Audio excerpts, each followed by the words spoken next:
That'll keep him busy for a while. Rick and Morty often feels like a completely bonkers show without rules or limitations. Oh, we'll be right back. But the show is universally loved in part because each episode is written to conform to the same rigid structure. Rick and Morty co-creator Dan Harmon based his 8-part story circle off the legendary Hero's Journey, or monomyth by Joseph Campbell. But just how closely did the episodes fit? The Rick and Morty pilot episode was famously written in just 6 hours. The day Justin Roiland and Dan Harmon sold the show, they applied their idea to the story circle and knocked it out in an afternoon. Not bad for what would become the top-rated comedy on television. Dan Harmon's story circle has 8 phases that every main character is supposed to go through. 1. Comfort zone. 2. Want something. 3. Enter an unfamiliar situation. 4. Adapt to it. 5. Get what they want. 6. Pay a heavy price. 7. Return to the familiar.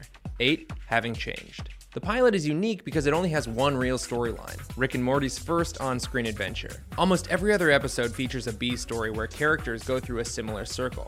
This episode does have a Beth and Jerry plotline, but since it's mainly just them trying to catch Rick and Morty, I'm gonna focus on the main plot. In episode 1, season 1, the comfort zone is a tired, impossibly lame Morty in school. He obeys the rules and doesn't want to upset the delicate balance of his miserable life. But he wants something. He has a crush on his redheaded classmate Jessica, but can't bring himself to talk to her. Rick takes Morty to Dimension 35C, thereby entering an unfamiliar situation. Sometimes a hero goes in willingly, and sometimes there's a refusal of the call. But in this situation, Morty is kind of forced into it by a very pushy Rick. Unfamiliar situations are often dangerous, hence this. Holy crap, Morty, run! Run! Morty, run! I've never seen that thing before in my life, Morty! I don't know what the hell it is! And this.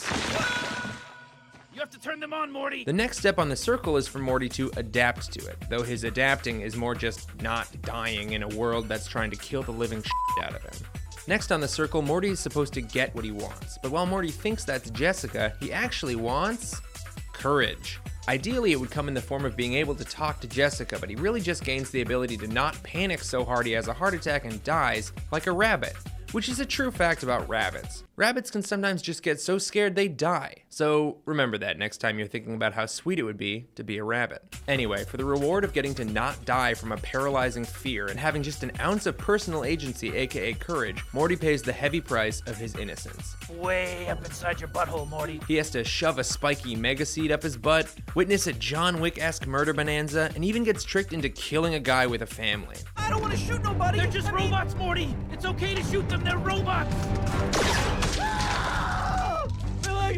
Glenn's bleeding to death! Someone call his wife and children! They're not robots, Rick! It's a figure of speech, Morty! They're bureaucrats! I don't respect them! He then returns to the familiar environment of his school, having changed, being newly able to sort of talk to Jessica.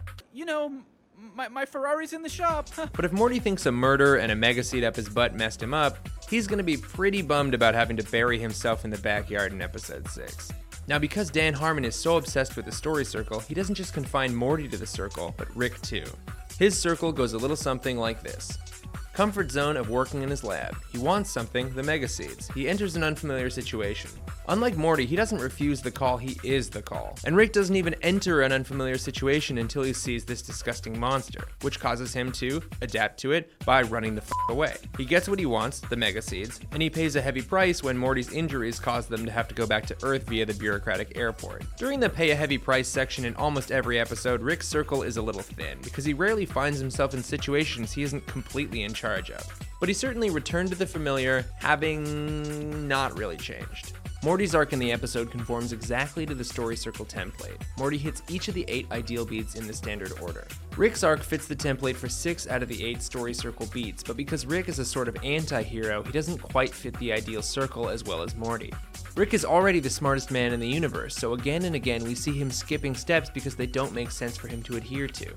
Every once in a while he'll pay a heavy price and change, but the 8-part circle seems to act more as a loose guideline for Rick. Here's my pick for noteworthy line of the episode. Oh, look, honey, it's our son with Albert Eindouche. What? I'm an angry father, not an improviser. I like this line because it really conforms to Dan Harmon's personal motto about working less hard and more meta. Also, I've spent over $1,000 on improv classes and I'm still not over it. A price for everything, Mr. Goldenfold. A price for everything. Okay, brass tacks, did I miss anything?